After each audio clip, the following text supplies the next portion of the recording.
I don't like telling people that I'm a musician because a lot of the time I don't feel like a musician. So initially when I was working on this video this month, I had this whole thing planned out. I had gotten called by a friend of mine in Toronto. I'm from Toronto originally, but currently living in a place called Windsor, Ontario. Basically, my buddy from Toronto called me up and said, hey, there's an R&B artist in Toronto that I work with, and she's got a slot on this showcase that's coming up this weekend. This is like Sunday evening R&B and soul showcase in Toronto. Is going to be this whole big thing. Apart from that, my regular day job, my 9 to 5, I do humanitarian fundraising, and so my organization was having a big fundraising gala, and it was going to be in the greater Toronto area. So I thought to myself, oh, I've got a reason to go there this week. I'm going to be helping out with the event anyways. I'm going to be running sound.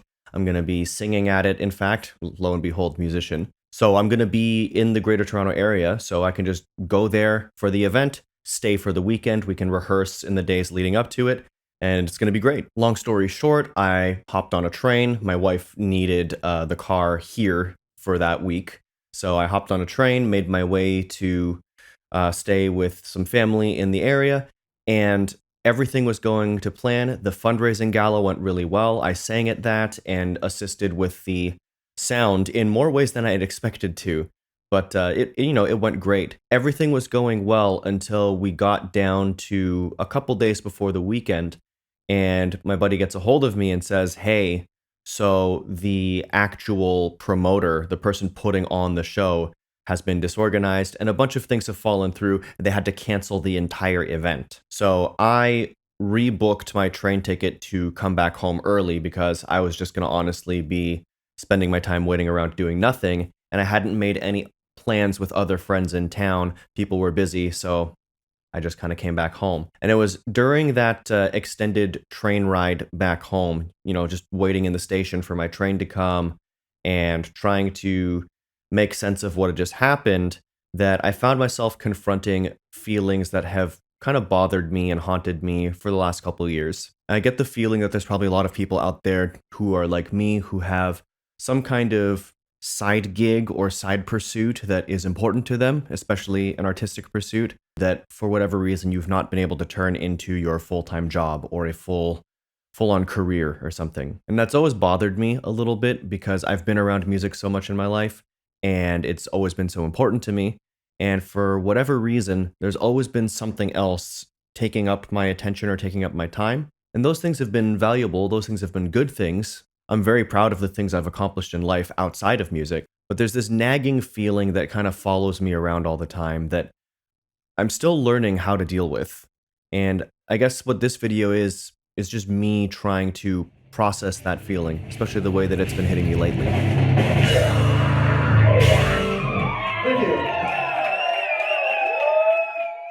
I play in a band. My band is called Kozen. We've been active since it's kind of fuzzy. 2015 is kind of like the easiest, clear beginning point for the band, so I'll say that. It's always been a weird dynamic with my band because basically we started with a year of build up to hey, I was doing some recording and I found some musicians, and hey, this is going to be a band. And basically a year's worth of build up to the band maybe or maybe not existing. We started existing, and then within a year of us being a band officially, I went away from the Toronto area. I went to Michigan, to the United States, for my master's degree. There's a bunch of factors that played into that. It wasn't necessarily my first choice of what I wanted to do in that exact moment, because lifelong dream of being in a band, finally it was starting, and other circumstances made the move to Michigan make the most sense. Almost the entire duration of the band, I have lived pretty far away in another city entirely than the rest of the guys. Now being back in Canada, having completed my degree, it's not as bad because it's a 3 to 4 hour drive to go spend the weekend in Toronto. That's pretty easy. But before, it was a really long trek, 8 hours of driving. And during that time that I was in Michigan, we managed to record what would become our debut full-length album. We had done a couple EPs before, but some of that was existing in a borderline This Is Max's solo project type of space. So really, in those years between 2016 and 2019, when we finally released that album, we completed an entire record with most of us never being in the same room together. So suffice it to say, during that time, it did not feel to me very often like I was in a band. I would drive back from Michigan to Toronto or to other parts of Ontario and do a show with the guys, like impromptu. Maybe we'd get a rehearsal the night before. We did a couple shows where I was just like, hey, everybody, just make sure you know the material really well and we'll see how it goes. And we played a number of shows without rehearsals. And honestly, they went okay, all things considered. But I have great musicians on my team, so I've always been able to swing that. But it was always difficult communicating to people what the nature of this band was, because some people would assume like, oh, you guys are on tour all the time. I'm like, we're on tour sometimes, and those tours are very small, and we play to very, very small audiences, and our audience in general is small because we're a small band. We're not on a label, we're not a big name, we don't have a huge social media following, we're doing what we can, like most of the bands in our scene. After the CD release show in the summer of 2019, it was kind of funny because I had walked across the stage to graduate earlier that summer and then came back to Toronto really focused on building up to the CD release show. It happened, the album dropped, and that very same weekend I drove back to school because technically I had some requirements I had to fulfill. I had to do like a semester of summer school before I could actually be like, okay, no, you have your degree, right? It almost felt like that was the last moment when the band was really the band. And I don't feel that we really got a chance to properly celebrate all together besides that show. The show happened like a couple days before the actual album drop. To me, that was kind of like the beginning of this like ambiguous period. We had one more show in 2019 in I think November before I got married and I moved from Michigan to here where my wife was already living. And then the pandemic hit and we tried multiple times to book shows when restrictions changed enough to allow for public events and things would either get canceled or there'd be complications or, venues were closing down and booking was just this weird situation. And ever since the pandemic, it's been really hard for me personally to get back into the swing of live music. Most of my musician life has now been posting things on Instagram and TikTok and not all that much, honestly. I don't want to talk about the pandemic as if it's over because like COVID didn't go away. But since things have opened up again, my band has played about 4 shows. I've picked up a couple gigs here and there. I've helped out at a local church, mostly as a drummer, which is not my main instrument at all, but I do what I can to help out. Probably one of the most notable gigs I've had within recent memory was last year around this time. A South African gospel artist by the name of Zaza Moketi came up to do her first American show, and it happened to be somewhere in Michigan, so I knew people in the area. There were musicians I had played with during my time doing my master's degree, and they called me up and said like, hey dude, we'll pay you a little bit, come on out and play, because we know that you have an understanding of this kind of music, so you'll fit in just fine, like it'll be great. And it was great. It was a really awesome time. I really enjoyed myself. The music was a lot of fun. It was just such an energetic moment. The people were so engaged. The entire team on stage was so engaged. I got to perform with singers who, some of them were friends of mine that I'd gone to school with that I hadn't seen in a long time. That was great. And that moment made me feel like, wow, I'm a real musician. And then those moments become so few and far between. Whenever my band plays, I feel like I'm in a band, and most of the time we don't have anything booked, or something comes up, or life gets in the way. And it's just been so slow going after the pandemic. It's been hard to feel like it's a real thing. And I've struggled talking to people about it, because I meet new people all the time, and they'll say to me like, so your band, is it a hobby or is it something you do professionally? And I never know how to answer that question because on the one hand, it feels to me like a hobby. It feels like this thing I do occasionally. It feels like this thing that I do because it's fun. On the other hand, I have other hobbies and most of them don't involve tax forms and copyright law. You know what I'm saying? But this one does. It feels like a job a lot of the time, even just keeping the Instagram content rolling out, making sure that our photographer gets paid for the photo shoot we did in the summer. I mean, if I really think about like what's on my to-do list right now, we're planning an EP for the summer of 2024 at the time of filming. What's on my to-do list right now? Get demo versions of the songs printed to send out to potential collaborators because there's a few guest vocalists I want to get on some of these songs. So I've been working over the last little bit trying to get all of the at least demo versions or semi-complete versions of these songs done so that we can send them out to collaborators and get some of that working in the background. So there's that to be done. Another musician friend of mine texted me last night and said, "Hey, I've been working on this song. I want to know what you think about it." Some people I've showed it to have said that maybe some of the vocals might need to be re-recorded. I listened to it. I said to her, "The recording is great. All of the vocal parts are great. It just needs to be mixed properly." And she said, "Will you do the mix?" I'm like, "Yeah, sure, I'll do the mix." So I just got called to mix another artist's next single, which feels like a very musician thing to do. So yeah, I don't know how to answer the question. Is it a hobby or is it my career? For this channel, I produced another video walking through the discography of one of our other collaborators, one of our co-creators, Evan, and I made it a point to refer to her work, to refer to her discography and all of her singles and her EP as her music career, because that's what it is. Whether or not she's a big artist, whether or not it's her full-time job, it's not. It's still a body of work that she's proud of, that she's put a lot of time and effort into, and she's performed these songs live in front of people. I mean, that makes you a musician with a music career. I've come to the realization recently with more of the bands that I grew up loving being more transparent about themselves on social media. I've come to realize that the tours that my band have been on have oftentimes had the same kind of attendance as like my favorite bands growing up. And these were people who were signed to record labels talking about, yeah, we played to 15 people, we played to 20 people in that city. I have to realize that also that's just the nature of being an independent metal or hardcore band. You don't have the same type of audience. It is niche and progressive metal at that. It's a niche interest and not everybody is into that, and that's okay. So there's a whole bunch of factors that make me feel legitimate, and there's a whole bunch of factors that make me feel like a phony and a pretender. And I'm honestly kind of caught between those two things. When I got back from my trip to Toronto last week, I was really discouraged, and I felt, I was in one of those moments where I felt like a phony. I felt like I'm not a real musician. I feel like I can't seem to be successful at this in the way that some of my friends have, in the way that some of my peers and other people who I've seen come up from the same Toronto scene as me be successful. I know people always say it, like comparing yourself to others will rob your joy.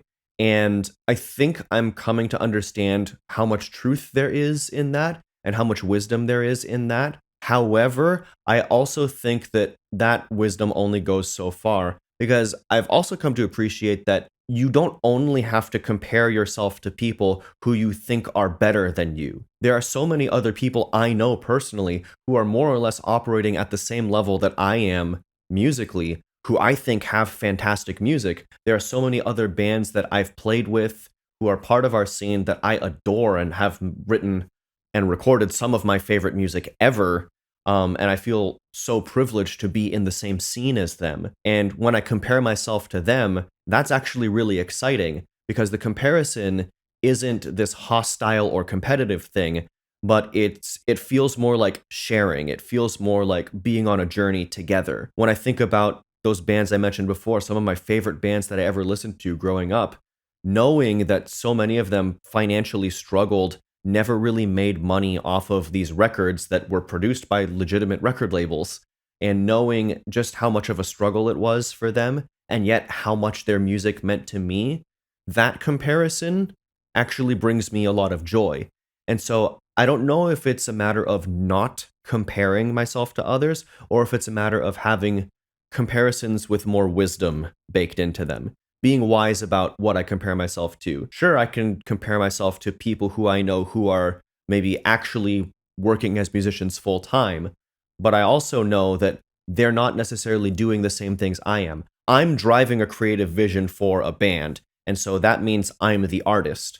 A lot of my friends who are more full time in music are session musicians. They are live performers or they are studio performers, but they're not necessarily writing the music that they're performing on, which is perfectly legitimate. Like, I've done that kind of work too. I've done a little bit of session playing, session recording, live sessions, and it's a really great way to be a musician. It just isn't writing your own songs. And some people just don't want to write their own songs, or some people write their own songs, but that's like a secondary thing for them. And what they really love doing is playing live or playing on records or producing records. And for me, I love creating this unusual, weird, mashed up, style blended type of music that my band makes. And if there's not a huge demand for that, maybe that's okay. There wasn't a huge demand for a lot of these underground bands that I listened to growing up, and I still love a lot of their music. So when I got back from Toronto, I had a little bit of a breakdown, not just because of this, I was also getting really overwhelmed with work and like managing a bunch of different projects and just personal life stuff. So all of it cumulatively like really overwhelmed me. And I realized that I needed to do something to reset myself. I had picked up this book in Detroit at the Detroit Institute of Arts. My wife and I had gone there to check out some of their exhibits. It's Awakening Your Ikigai by Ken Mogi. I feel a little bit corny pointing this out because I feel like there's altogether way too many people talking about the concept of Ikigai right now.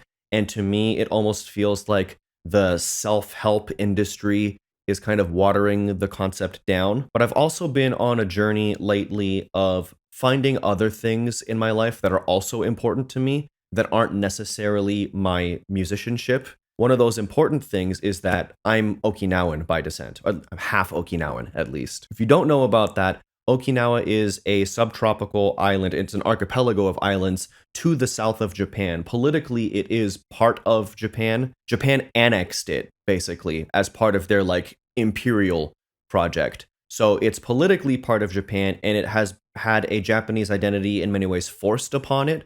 But prior to that annexation, it was its own kingdom, its own culture, its own nation. Ken Mogi is Japanese, but he acknowledges in the book that the Ikigai concept has like a very unique and very prominent emphasis in Okinawan culture specifically, even though the idea is kind of resonant throughout the rest of Japan. For me, I've always recognized that a lot of the culture that I was raised with, even though I was raised among Okinawan family members here in Canada, a lot of the cultural things that I grew up with, the anime, the food, the other TV shows and movies, the video games, a lot of that stuff was Japanese rather than Okinawan. So I've always felt an affinity with Japan, and my identity is mixed, like Japanese, Okinawan. But I've been finding it important to connect to my heritage. Growing up in Canada, growing up not really speaking Japanese, it's something that has felt like a disconnect.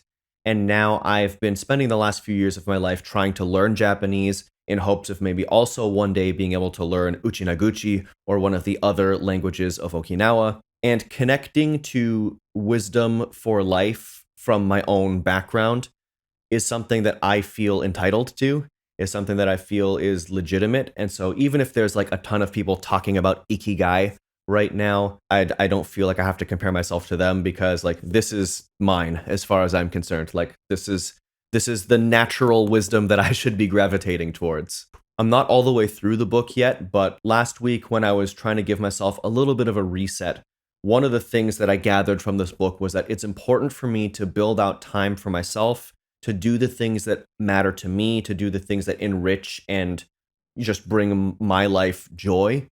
And even just taking the time to recognize what those things are, I realized that I had built up a bad habit of like going to sleep too late and then like waking up like really close to when I have to start working, and kind of just like waking up and going right to work, because I work from home. And that has been robbing me of a lot of joy and robbing me of a lot of sense of ownership over my life. It feels like my day is getting eaten. Within Japanese culture, there is, the whole rising sun thing actually has some serious cultural resonance. There is a huge importance on waking up early and investing in something that you want to do, doing things in the morning that give your life a sense of purpose.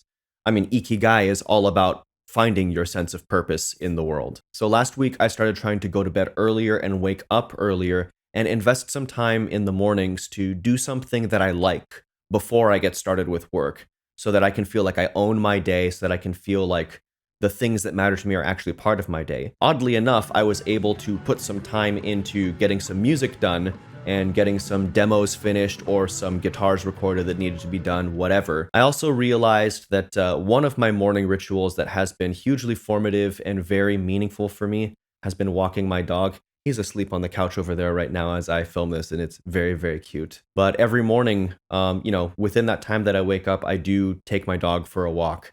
And I tried to spend some time just like soaking in those moments and appreciating them for what they are and what they bring to my life, because it does bring me a lot of joy to be able to take my goodest boy for a walk and just to have his presence, have his enthusiasm, watch how happy he is to just be out sniffing everything and seeing the sights and sounds of the neighborhood. And I realized that that has been something that has enriched my life so much over the last few years, over the years that I've known him. Obviously, I'm still on the journey of figuring out how to quantify who and what I am with relationship to my music career, however you want to term it. But at the end of the day, I am a musician and it makes up a part of my everyday life. And I do actually work on it in some way or another pretty much every day.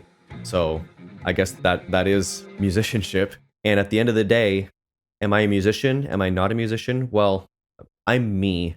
And there's a lot to me. And there's a lot about me that I'm still discovering.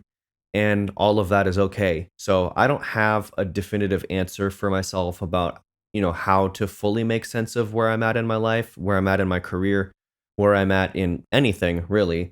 But I know that I need to enjoy the journey along the way. And so if there's any takeaway for you from this, it would be to enjoy the journey that you're on. Look for whatever wisdom comes naturally to you, and look for good comparisons. Comparisons that aren't the thief of joy, but comparisons that make you feel like you're part of something. And for us personally, we choose to look for that hope in Jesus.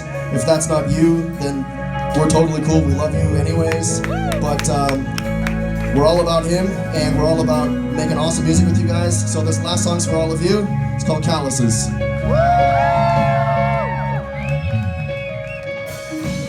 Thanks for listening. Thanks for watching. If you haven't subscribed yet, make sure you subscribe, follow us on our social media, and stay tuned to the content that the other creators are making. All of them are doing fantastic work, and it has been an honor for me to be part of this team.